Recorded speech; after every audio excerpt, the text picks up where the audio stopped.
In today's video, I am going to be talking about the 5-out pass and screen, but this is not your regular pass and screen away. While I will mention that play, that's not the only play I'm going to be talking about today. So let's get down and let's check this out. But really quickly, if you want the complete guide to the 5-out motion offense, make sure to go check out the link that is down in the description below. That's going to give you a lot of different options that you can run in your offense. So obviously, like I was mentioning, there is pass and screen away. Basically, it's very simple. You pass, you screen away. He rolls, he fills. Very simple. He lifts, he fills out. This is a very simple play. I am not going to go over more than what I'm showing you right now. However, some of the more advanced 5-out pass and screen plays is, let's say, for example, player 1 was to pass to player 5. After he passes to player 5, we can have player 4 cut, and then at the same time, we'll have player 1 set a screen for player 3. So after player 4 cuts, obviously, there's going to be the option to pass to player 4. We're not going to just say, oh, he doesn't get the ball.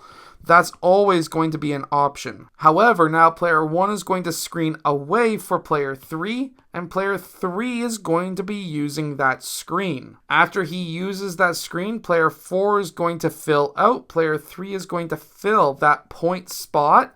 And after this screen, player 1 is going to roll across the key. Now what this is doing is this is giving player 5 two options. He can hit player 3 or he can hit player 1. If, for example, he was to hit player 1, that needs to be a layup. If he was to hit player 3, player 4 needs to lift, player 1 needs to then fill out. And now, going along with the whole idea of the 5-out being one big circle, remember how when player 1 passed here, he screened away and this player cut?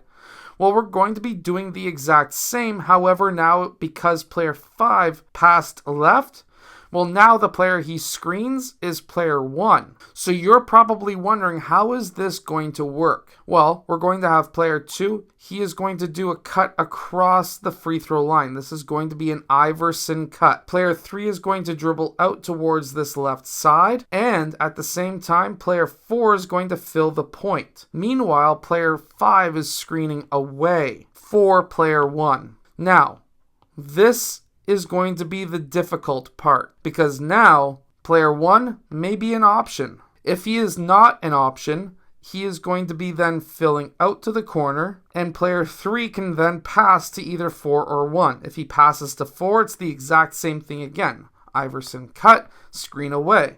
However, if he passes to player 1, we're going to have player 4 cut, and then we're going to have player 3 set that screen away for player 2. Player 2 is then going to use that screen, and he's going to be filling that wing. Obviously, player 4 may be an option, player 2 may be an option. However, after this screen, this all has to be done really fast. Player 3 is going to roll towards that basket.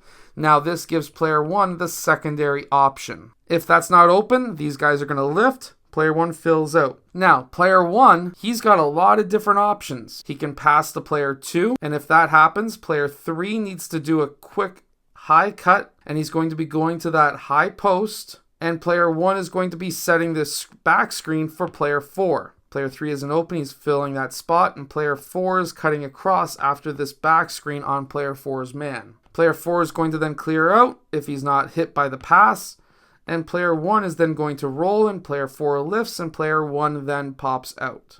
Now that is an insanely hard play to be able to run, but if you are coaching at the high school level, maybe senior high school level, prep level, whatever it may be, that play is extremely deadly. Now let's go to a very basic play that you can run as well. I've already showed you the pass and screen away. Now I'm going to show you the pass and screen 4. This is a very basic play that you can run, where now player 1 sets that screen, player 4 uses that screen, and player 1 rolls to the basket, player 3 lifts, and then player 1 fills out if he is not hit by the pass. However, I like to take this play to the next level. While all of this is happening on this side, I want player 5 to set a pin down and player 2 to lift. There's a reason for this. With this screen down here and player 2 lifting, the defense is going to be preoccupied with what's happening here and here.